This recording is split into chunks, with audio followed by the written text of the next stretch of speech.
Clever Gretel. From Grimm's Fairy Tales, by Jacob and Wilhelm Grimm. Translated by Edgar Taylor and Marion Edwards. This recording is in the public domain. Read by Bob Neufeld.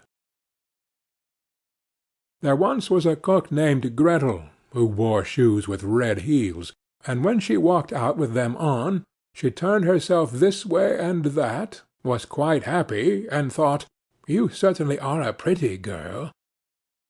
And when she came home she drank, in her gladness of heart, a draught of wine, and as wine excites a desire to eat, she tasted the best of whatever she was cooking until she was satisfied, and said, "The cook must know what the food is like." It came to pass that the master one day said to her, "Gretel, there is a guest coming this evening. Prepare me 2 fowls very daintily." "I will see to it, master," answered Gretel.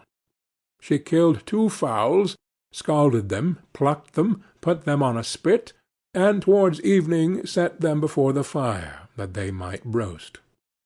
The fowls began to turn brown, and were nearly ready, but the guest had not yet arrived.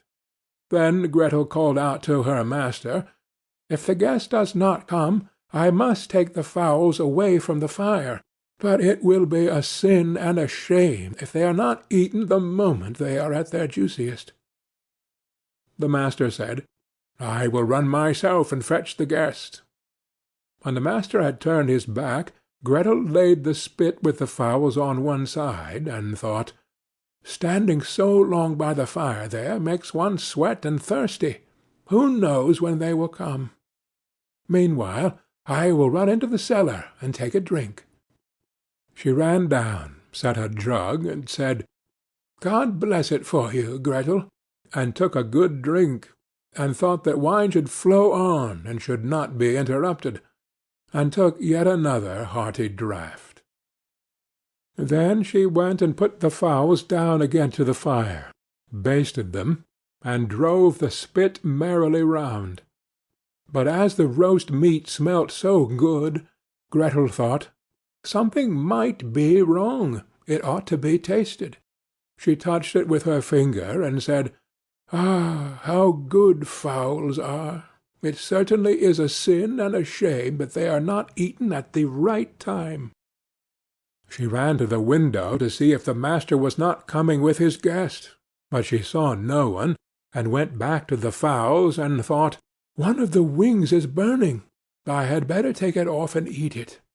So she cut it off, ate it, and enjoyed it, and when she had done, she thought, "The other must go down too, or else master will observe that something is missing." When the 2 wings were eaten, she went and looked for her master, and did not see him. It suddenly occurred to her, "Who knows? They are perhaps not coming at all, and have turned in somewhere." Then she said, "Well, Gretel, enjoy yourself. 1 fowl has been cut into.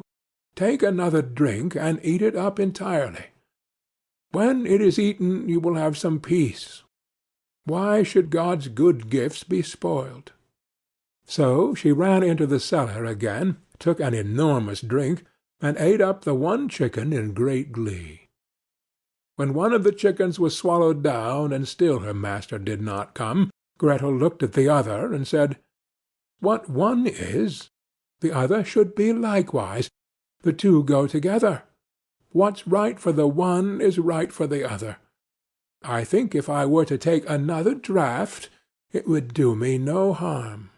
So she took another hearty drink, and let the second chicken follow the first.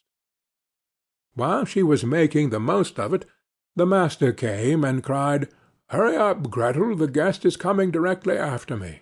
"Yes, sir, I will soon serve up," answered Gretel. Meantime the master looked to see that the table was properly laid, and took the great knife wherewith he was going to carve the chickens, and sharpened it on the steps. Presently the guest came, and knocked politely and courteously at the house door. Gretel ran and looked to see who was there, and when she saw the guest, she put her finger to her lips, and said, "Hush, hush! Go away as quickly as you can. If my master catches you, it will be the worse for you. He certainly did ask you to supper, but his intention is to cut off your 2 ears. Just listen how he is sharpening the knife for it." The guest heard the sharpening, and hurried down the steps again as fast as he could. Gretel was not idle. She ran screaming to her master, and cried, "You have invited a fine guest." "Why, Gretel, what do you mean by that?" "Yes," said she, "he has taken the chickens which I was just going to serve up off the dish, and has run away with them." "That's a nice trick," said her master, and lamented the fine chickens. "If he had but left me one, so that something remained for me to eat." He called to him to stop, but the guest pretended not to hear. Then he ran after him, with the knife still in his hand, crying, "Just one, just one," meaning that the guest should leave him just one chicken, and not take both. The guest, however, thought no otherwise than that he was to give up one of his ears, and ran as if fire were burning under him, in order to take them both with him. End of Clever Gretel.